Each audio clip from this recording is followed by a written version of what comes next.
Shalom, welcome back to my YouTube channel. Saya Melody Gracia Putri Manampiring dari kelas PAK 2022 akan menjelaskan mengenai tugas hermeneutik, mengidentifikasi dan mengobservasi perikop Mordekai dihormati di dalam Ester 6 ayat 1 sampai 14. Nah, di sini saya akan menjelaskan mengenai beberapa pokok pembahasan. Yang pertama yaitu observasi 5W1H di dalam Ester 6 ayat 1 sampai 14. Lalu akan mengidentifikasi sejarah dan latar belakang budaya di dalam perikop ini. Lalu mengidentifikasi kata hubung dan kata ganti yang ada di dalam perikop ini juga. Setelah itu akan membahas mengenai analisis gramatikal, yaitu dalam satu kata yang harus ditafsirkan. Lalu dan menjelaskan mengenai genre sastra di Ester 6 ayat 1 sampai 14. Oke, saya akan memulai pembahasan materi-materi yang ada. Yang pertama kita mengobservasi Ester 6 ayat 1 sampai 14 menggunakan 5W1H. Di dalam ayat 1 berbunyi demikian. Pada malam itu juga raja tidak dapat tidur, maka bertitahlah baginda membawa kitab pencatatan sejarah lalu dibacakan di hadapan raja. Nah, di situ saya memiliki hasil observasi menggunakan 5W1H. Yang pertama, kapan raja tidak dapat tidur? Lalu siapa yang tidak dapat tidur pada malam itu? Siapa yang bertitah untuk membawa kitab pencatatan sejarah? Apa yang raja lakukan pada malam itu? Apa kitab yang diminta raja? Apa yang dilakukan dengan kitab pencatatan sejarah itu? Nah, di situ saya juga sudah menyertakan jawaban-jawaban setiap pertanyaan yang timbul dalam observasi di ayat 1. Selanjutnya di ayat 2, dan di situ didapati suatu catatan tentang Mordekai yang pernah memberitahukan bahwa Bigtan dan Teres, dua orang sida-sida raja yang termasuk golongan penjaga pintu, telah berikhtiar membunuh Raja Ahasveros. Nah, di situ saya menghasilkan beberapa pertanyaan menggunakan 5W1H ya teman-teman. Yang pertama itu di mana didapati suatu catatan tentang Mordekai. Itu jawabannya di kitab pencatatan sejarah. Lalu apa yang terdapat dalam catatan tersebut? Yaitu Mordekai pernah memberitahukan bahwa Bigtan dan Teres ingin membunuh Raja Ahasveros. Lalu siapa orang-orang yang berikhtiar membunuh Raja Ahasveros? Seperti di dalam ayat 2 dijelaskan bahwa itu Bigtan dan Teres. Lalu berapa jumlah sida-sida yang ingin membunuh raja? Yaitu ada 2, yaitu Bigtan dan Teres. Lalu apa golongan dari kedua sida-sida raja tersebut? Di situ juga di ayat 2 dijelaskan bahwa mereka ini adalah golongan penjaga pintu. Lalu apa yang dilakukan oleh Bigtan dan Teres kepada Raja Ahasveros? Yaitu ingin membunuh Raja Ahasveros. Selanjutnya kita lanjut ke dalam ayat 3. Kita akan mengobservasi ayat 3 ini menggunakan 5W1H. Berbunyi demikian. Maka bertanyalah raja, kehormatan dan kebesaran apakah yang dianugerahkan kepada Mordekai oleh sebab perkara itu? Jawab para biduan dan raja yang bertugas pada baginda, kepadanya tidak dianugerahkan suatu apapun. Nah, di situ timbul beberapa pertanyaan menggunakan 5W1H. Apa yang ditanyakan raja kepada biduan dan raja saat itu? Yaitu ada di ayat tersebut ya teman-teman. Kehormatan dan kebesaran apakah yang dianugerahkan kepada Mordekai oleh sebab perkara itu? Lalu siapa orang yang ditanyakan raja kepada biduan dan raja? Yaitu mereka menanyai soal Mordekai. Lalu apa jawaban dari biduan dan raja yang bertugas kepada baginda raja? Yaitu kepadanya tidak dianugerahkan suatu apapun. Yang berarti beberapa biduanda ini menyampaikan bahwa Mordekai ini tidak diberikan anugerah suatu apapun ya teman-teman. Lalu siapakah orang yang sedang diajak bicara dengan raja? Yaitu biduan dan raja yang sedang bertugas di sekitaran raja. Oke, selanjutnya di ayat 4. Maka pertanyaan raja, siapakah itu yang ada di pelataran? Pada waktu itu Haman baru datang di pelataran luar istana raja untuk memberitahukan kepada baginda bahwa ia hendak menyulakan Mordekai pada tiang yang sudah didirikannya untuk dia.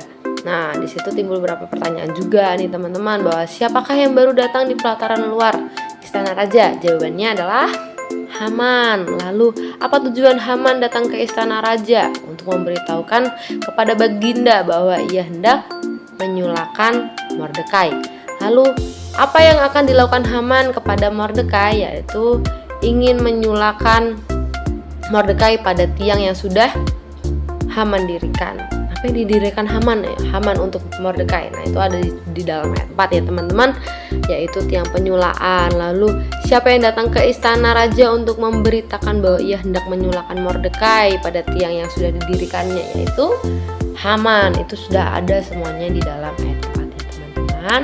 Lanjut, yaitu di dalam ayat 5. Di dalam ayat 5, lalu jawab para biduan raja kepada Baginda, itulah Haman, ia berdiri di pelataran, maka titah raja, suruhlah dia masuk.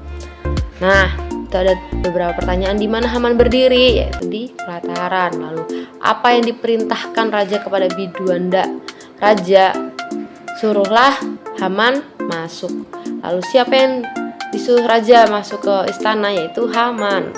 Siapa yang sedang berbicara dengan raja? Yaitu para biduan raja. Siapa yang berdiri di pelataran? Yaitu Haman.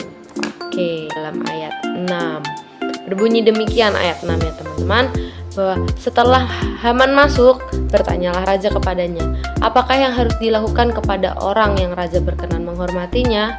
Kata Haman dalam hatinya, kepada siapa lagi raja berkenan menganugerahkan kehormatan lebih dari kepadaku? Oke. Nah, di situ ada pertanyaan-pertanyaan apa yang dilontarkan raja kepada Haman, yaitu apakah yang harus dilakukan kepada orang yang raja berkenan menghormatinya. Lalu apa yang dikatakan Haman dalam hatinya, kepada siapa lagi raja berkenan menganugerahkan kehormatan lebih dari kepadaku. Lalu kapan raja bertanya kepada Haman setelah Haman masuk ke istana? Siapa yang sedang raja ajak bicara? Yaitu Haman. Oke. Selanjutnya di dalam ayat 7, oleh karena itu Haman kepada raja mengenai orang yang raja berkenan menghormatinya. Terus di situ ada beberapa pertanyaan apa yang sedang dibahas Haman dengan raja, yaitu tentang orang yang raja berkenan menghormatinya. Lalu siapa orang yang menjawab raja? Yaitu Haman. Di dalam ayat 8, hendaklah tidak diambil pakaian kerajaan yang biasa dipakai oleh raja sendiri dan lagi kuda yang biasa dikendarai oleh raja sendiri dan yang diberi mahkota kerajaan di kepalanya. Nah, pertanyaan yang timbul dengan menggunakan 5W1H, apa benda yang biasa dipakai oleh raja sendiri? Yaitu pakaian kerajaan. Lalu apa yang biasa dikendarai oleh raja? Yaitu kuda. Apa pendapat Haman mengenai orang yang berkenan menghormatinya? Pakaikan pakaian yang biasa raja pakai, kuda yang biasa dikendarai raja dan diberi mahkota kerajaan.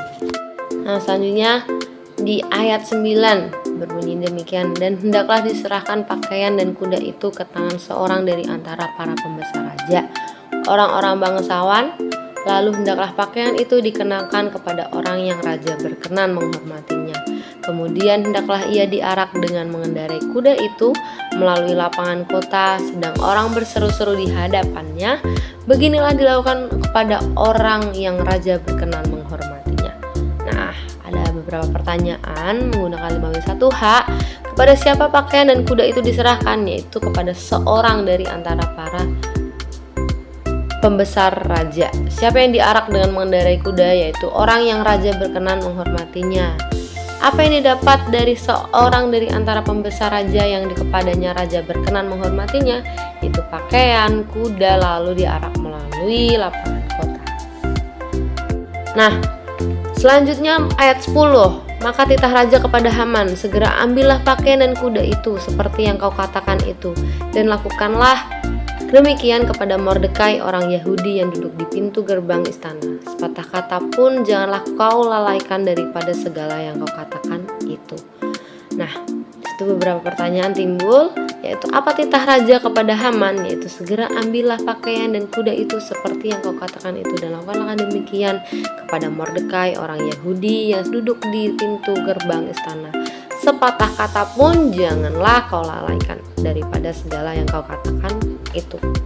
Lalu Kepada siapa raja akan memberikan pakaian dan kuda itu? Yaitu pada Mordekai.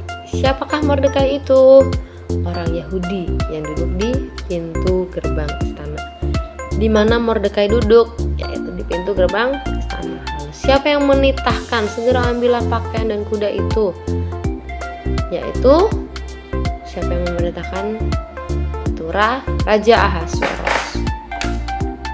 Nah selanjutnya di dalam ayat 11 berbunyi, lalu Haman mengambil pakaian dan kuda itu dan dikenakannya pakaian itu kepada Mordekai. Kemudian diaraknya Mordekai melalui lapangan kota itu, sedang ia menyerukan di depannya, beginilah dilakukan kepada orang yang raja berkenan menghormatinya. Nah, ini pertanyaan yang pertama, apa yang diambil Haman? Yaitu pakaian dan kuda dari raja. Lalu siapa yang akan diarak melalui lapangan kota? Jawabannya adalah Mordekai. Siapa yang raja perintahkan untuk mengambil pakaian dan kuda? Tadi dijelaskan bahwa itu adalah Haman. Siapakah yang menyerukan beginilah yang dilakukan kepada orang yang raja berkenan menghormatinya? Itu Haman. Lalu siapa yang akan mengenakan pakaian dan mengendarai kuda? Itu jawabannya Mordekai. Nah, dalam ayat 12, kemudian kembalilah Mordekai ke pintu gerbang istana raja, tetapi Haman bergesa-gesa pulang ke rumahnya dengan sedih hatinya dan berselubung kepalanya. Nah, pertanyaannya, kemana Mordekai pergi? Yaitu ke pintu gerbang istana raja. Apa yang dilakukan Haman pada saat itu? Ia bergesa-gesa untuk pulang ke rumahnya. Lalu apa yang dirasakan Haman saat itu? Dijelaskan bahwa ia tuh bersedih, hatinya sangat sedih. Lalu siapakah yang kembali ke pintu gerbang istana raja? Yaitu Mordekai. Siapa yang bergesa-gesa untuk pulang ke rumah? Jawabannya adalah Haman. Nah, di dalam ayat 13, dan Haman menceritakan kepada Zeres istrinya dan kepada semua sahabatnya yang dialaminya. Maka kata para orang arif bijaksana dan Zeres istrinya kepadanya, yaitu, jikalau Mordekai yang di depannya engkau sudah mulai jatuh adalah keturunan Yahudi, maka engkau tidak akan sanggup melawan dia. Malahan engkau akan jatuh benar-benar di depannya. Nah, pertanyaannya, siapa nama istri Haman? Disebutkan Zeres. Kepada siapa Haman menceritakan peristiwa ini? Yaitu kepada istrinya dan kepada semua sahabatnya. Siapa yang dikatakan sahabatnya Haman? Yaitu orang arif bijaksana. Siapa yang sedang berbicara dengan Zeres dan sahabat-sahabatnya? Yaitu Haman. Apa yang dikatakan orang arif yang bijaksana dan Zeres? Yaitu, jikalau Mordekai yang di depannya engkau sudah mulai jatuh adalah keturunan Yahudi, maka engkau tidak akan sanggup melawan dia. Malahan engkau akan jatuh benar-benar di depannya. Nah, dalam ayat 12, kemudian kembalilah Mordekai ke pintu gerbang istana raja, tetapi Haman bergesa-gesa pulang ke rumahnya dengan sedih hatinya dan berselubung kepalanya. Nah, pertanyaannya, kemana Mordekai pergi? Yaitu ke pintu gerbang istana raja. Apa yang dilakukan Haman pada saat itu? Ia bergesa-gesa untuk pulang ke rumahnya. Lalu apa yang dirasakan Haman saat itu? Ia tuh bersedih, hatinya sangat sedih. Lalu siapakah yang kembali ke pintu gerbang istana raja? Yaitu Mordekai. Siapa yang bergesa-gesa untuk pulang ke rumah? Jawabannya adalah Haman. Nah, terakhir di dalam ayat 14 berbunyi demikian, selagi mereka itu bercakap-cakap dengan dia, datanglah sida-sida raja, lalu mengantarkan Haman dengan segera ke perjamuan yang diadakan Ester. Nah, pertanyaannya, siapa yang datang menjemput Haman? Disebutkan bahwa itu sida-sida raja. Lalu kemana sida-sida raja membawa Haman? Yaitu ke perjamuan yang sudah diadakan oleh Ester. Nah, selanjutnya siapa yang mengadakan perjamuan? Yaitu Ester. Apa yang dilakukan Haman dengan istri dan sahabat-sahabatnya? Yaitu bercakap-cakap. Nah, itu beberapa penjelasan dan penjabaran mengenai observasi Ester 6 ayat 1-14 menggunakan 5W1H. Nah, selanjutnya kita akan membahas mengenai identifikasi sejarah dan latar belakang budaya. Nah, selanjutnya kita akan membahas tentang identifikasi sejarah dan latar belakang budaya di Ester 6 ayat 1 sampai 14. Nah, yang pertama politik. Politik ini bisa ditunjukkan di dalam keterangan raja yang ada dari ayat 1 sampai 14 nih, teman-teman. Yang itu menyatakan bahwa adanya kekuasaan pemerintahan kerajaan, yaitu Raja Ahasveros. Lalu ada mengenai para pembesar raja dan orang-orang bangsawan di dalam ayat 9, itu menyatakan adanya kedudukan pemerintahan atau kekuasaan. Lalu adanya kalimat bertitahlah baginda atau titah raja, itu ada di dalam ayat 1, ayat 5 dan ayat 10. Nah, di situ menyatakan adanya kedudukan politik atau kekuasaan raja atau baginda raja dalam suatu pemerintahan. Lalu selanjutnya mengenai ekonomi. Nah, ekonomi ini bisa dilihat dari sida-sida raja.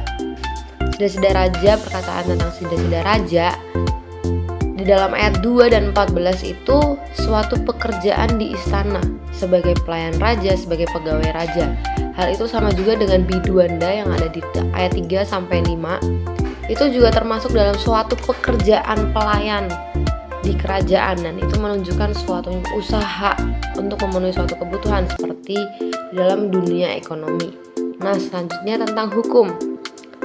Nah, tentang hukum ini ada di dalam kata menyulakan di dalam ayat 4. Itu memberikan petunjuk dan penjelasan mengenai hukuman yang Haman berikan kepada Mordekai, yaitu berarti hukuman mati atau siksaan seperti penyulaan di tiang penyulaan.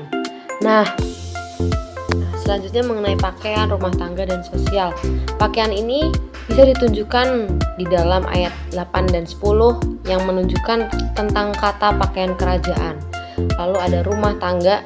Di situ ada di dalam ayat 13 mengenai hubungan keluarga atau suami istri antara Haman dan Zeres yang berkata demikian, dan Haman menceritakan kepada Zeres istrinya.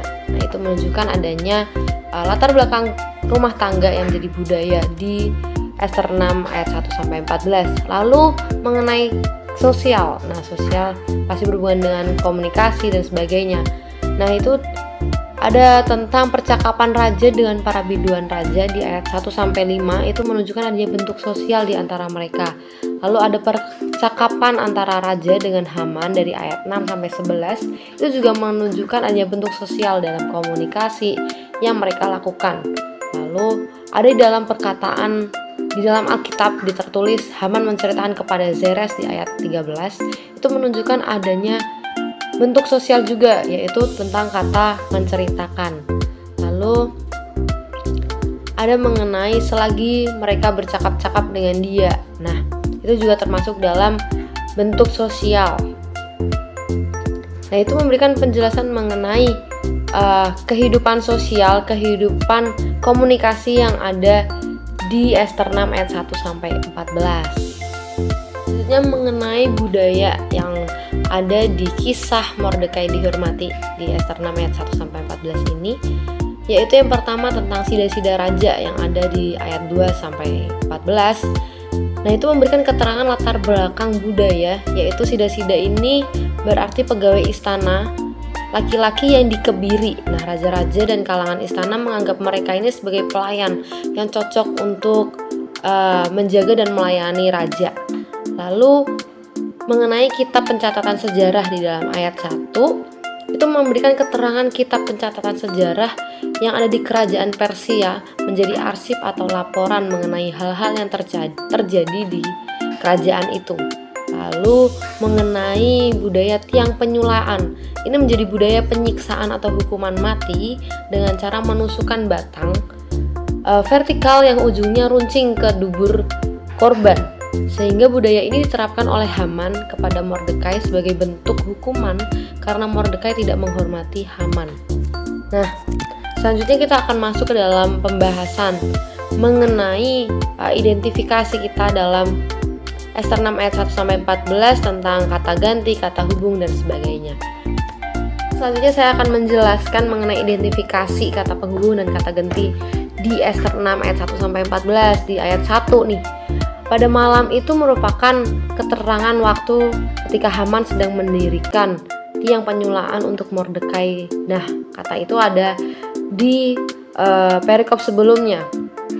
Lalu kata raja itu merupakan kata benda, dan kata maka merupakan konjungsi antar kalimat, dan baginda itu merupakan kata ganti penyebutan raja. Nah, kitab pencatatan sejarah merupakan kata benda, lalu konjungsi peristiwa dilakukan selanjutnya itu merupakan kata lalu, dan dibacakan merupakan kata kerja.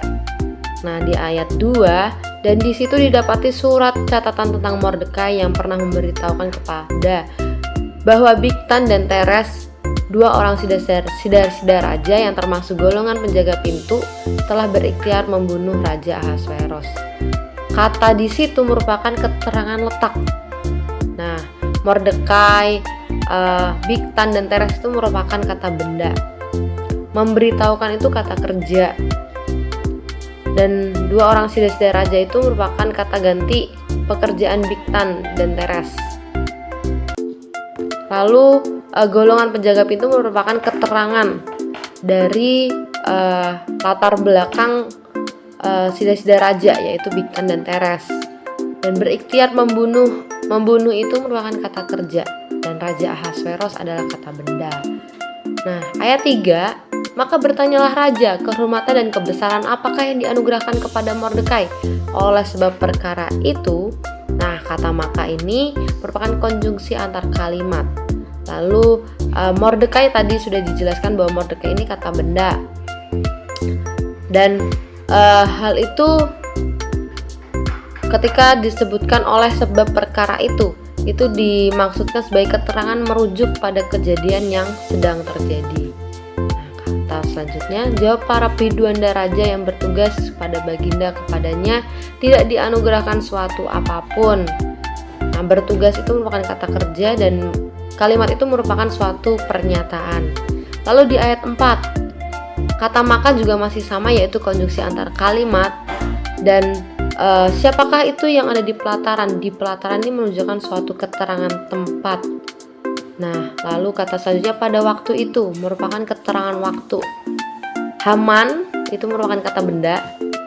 Baru datang di pelataran luar istana raja itu juga termasuk dalam keterangan tempat, dan memberitahukan itu merupakan kata kerja. Lalu kalimat selanjutnya, bahwa ia hendak menyulakan Mordekai pada tiang yang sudah didirikannya untuk dia. Nah, ia merupakan kata ganti orang ketiga, dan menyulakan merupakan kata ganti kerja, kata kerja. Lalu Mordekai itu kata benda, dan tiang itu juga kata benda, dan kata dia itu juga termasuk di dalam kata ganti orang ketiga. Nah, selanjutnya di ayat 5, 6, 7, 8, 9 saya akan menjelaskan kata lalu. Di dalam ayat 5 itu merupakan kata sambung temporal. Ada sesuatu kejadian yang akan terjadi selanjutnya. Jawab para biduanda raja kepada baginda, itulah Haman. Haman nama orang itu merupakan kata benda. Ia berdiri di pelataran. Berdiri itu merupakan kata kerja, dan di pelataran merupakan keterangan tempat. Maka titah raja, suruhlah dia masuk. Itu merupakan suatu pernyataan dan perintah. Lalu ayat 6, setelah itu merupakan kata sambung keterangan waktu temporal. Jadi ada sesuatu yang terjadi antara sebelum dan sesudahnya. Nah, Haman itu merupakan kata benda. Bertanyalah itu kata kerja. Kepadanya apakah yang harus dilakukan kepada orang yang raja berkenan. Raja berkenan ini merupakan satu tindakan, yaitu kata kerja, menghormatinya. Kata Haman juga masih termasuk dalam kata benda. Lalu di ayat 7, oleh karena itu merupakan kata sambung atau konjungsi sebab akibat. Lalu kata kepada, di beberapa ayat juga ada tentang kata kepada, itu merupakan kata sambung sesuatu yang akan dituju atau tujuan tertentu. Nah, lalu ayat 8, hendaklah diambil pakaian kerajaan, itu merupakan kata benda. Kuda juga kata benda. Dan kata dan itu merupakan konjungsi kesetaraan. Jadi ada kesejajaran antar kalimat. Lalu mahkota kerajaan itu merupakan kata benda. Nah, di ayat 9, dan hendaklah diserahkan merupakan kata kerja. Lalu pakaian dan kuda itu menunjukkan keterangan kata benda antara pakaian dan kuda yang diminta raja untuk Mordekai. Lalu ke tangan seorang dari antara para pembesar raja, orang-orang bangsawan, lalu hendaklah pakaian itu dikenakan merupakan kata kerja, dan kata lalu itu masih dalam jenis konjungsi atau kata sambung temporal, ada sesuatu yang terjadi sebelum dan setelahnya. Terus kata kemudian, konjungsi temporal menunjukkan waktu atau kegiatan selanjutnya. Hendaklah ia diarak dengan mengendarai itu kata kerja karena bentuk tindakan. Kuda itu melalui lapangan itu masih dalam keterangan tempat. Sedang orang berseru-seru itu merupakan suatu tindakan yang ditunjukkan seperti kata kerja. Nah, beginilah dilakukan, yaitu kata kerja kepada orang yang raja berkenan menghormatinya. Nah, 10 sampai 12. Di ayat 10 kata maka merupakan konjungsi sebab akibat yang juga menjadi awalan kalimat dan hubungan antar kalimat. Nah, segera ambillah itu merupakan kata kerja, dan seperti itu merupakan konjungsi pembanding. Yang kau katakan itu dan lakukanlah. Dan itu konjungsi kesetaraan, lakukanlah itu kata kerja. Demikian kepada Mordekai. Kepada itu konjungsi sesuatu yang akan dituju, kepada siapa itu ditujukan. Mordekai kata benda, orang Yahudi itu merupakan keterangan latar belakang asal dari Mordekai. Nah, yang duduk di pintu gerbang istana, sepatah kata pun janganlah kau lalaikan daripada segala yang kau katakan itu. Nah, kata di pintu gerbang istana merupakan keterangan tempat. Lalu kata daripada merupakan konjungsi pembanding. Selanjutnya di ayat 11, kata lalu merupakan konjungsi waktu temporal. Haman itu kata benda, mengambil itu kata kerja.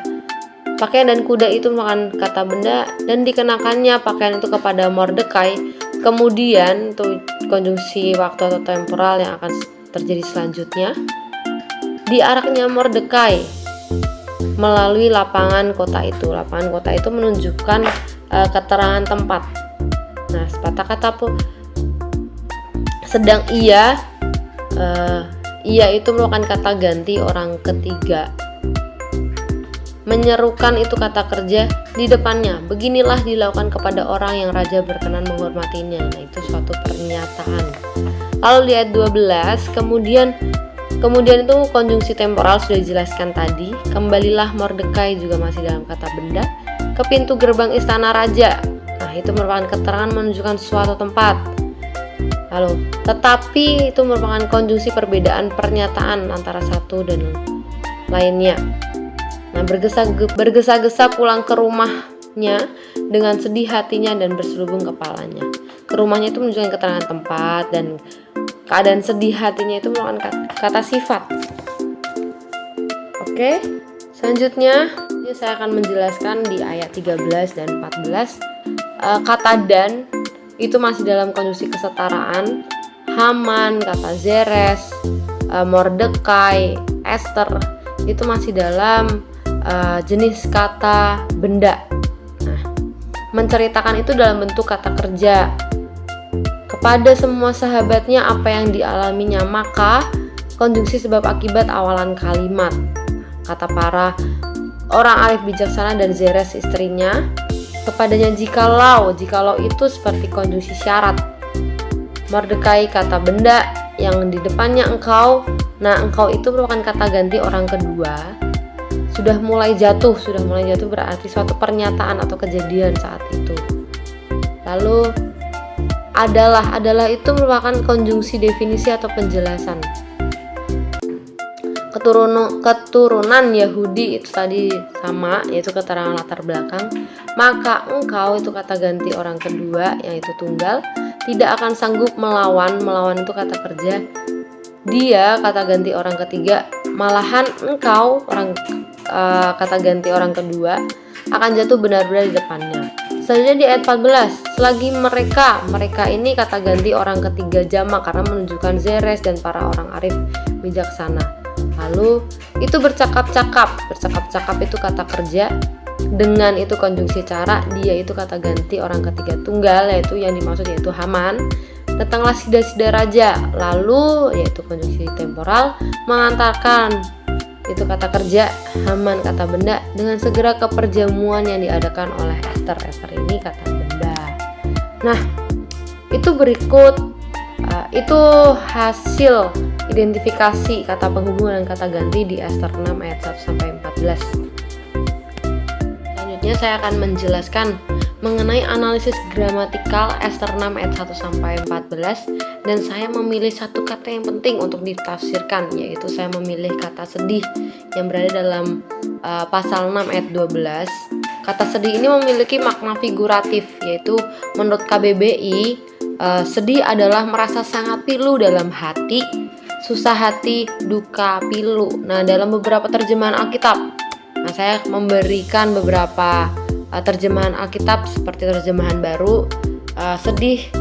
Lalu Alkitab yang terbuka berarti berduka cita dalam bahasa Indonesia sehari-hari yang dimaksud malu. Nah, itu sama dengan bahasa Indonesia masa kini. Di situ berarti sedikit menunjukkan bahwa ada rasa malu yang timbul dari Haman ketika ia sudah berharap bahwa ia yang akan dihormati, tapi ternyata yang dimaksud adalah Mordekai. Lalu dalam terjemahan lama yaitu duka cita hatinya.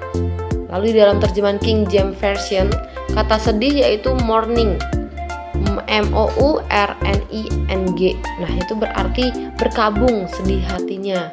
Nah, menurut bahasa aslinya yaitu bahasa Ibrani, kata sedih yaitu abel, berarti berkabung, berkeluh kesah, duka cita, sedih. Nah, makna sedih dalam konteks ayat ini yaitu keadaan Haman yang telah berharap untuk diberi apresiasi dari raja dengan diperkenankan raja, yaitu dihormati, tetapi ternyata harapan Haman itu sirna karena orang yang dimaksud raja, yaitu orang yang kepada raja berkenan, yaitu adalah Mordekai. Maka sedihlah, berkabunglah hatinya karena apa yang sudah ia harapkan tidak dapat ia capai. Apalagi Haman saat itu sangat membenci Mordekai. Bahkan ia sudah menyiapkan rencana untuk menyulahkan Mordekai. Nah, selanjutnya saya akan menjelaskan mengenai genre sastra yang ada di perikop Ester 61 ayat 14, yaitu Mordekai dihormati. Ini menggunakan genre sastra narasi atau naratif. Nah, pembagian narasinya ada narator, yaitu penulis kitab Ester yang biasa dimaksudkan yaitu Mordekai. Lalu tokoh utamanya Mordekai, tokoh kawannya itu Raja Ahasveros, dan tokoh lainnya ada Haman, Zeres, sida-sida raja, biduanda raja, dan para orang arif bijaksana. Nah, di dalam perikop ini memiliki adegan atau babak. Yang pertama, Raja Ahasveros tidak dapat tidur dan meminta dibacakan kitab pencatatan sejarah. Dan di situ ditemukan sesuatu kisah Mordekai yang menyelamatkan raja dari rencana Bigtan dan Teres, yaitu sida-sida raja yang ingin membunuh raja. Lalu raja ingin bertemu Mordekai karena ia telah menyelamatkan raja.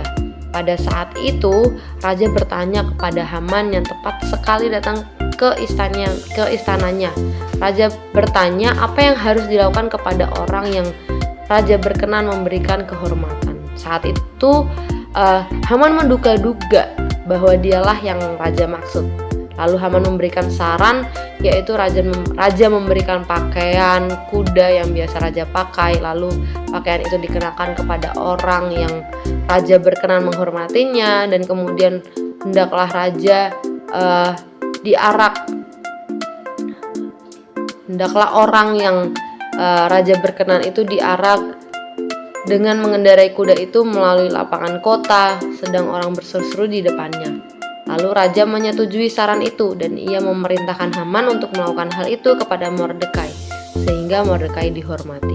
Nah, Haman pun menjadi sedih dan malu karena telah berharap mendapatkan kehormatan dari raja.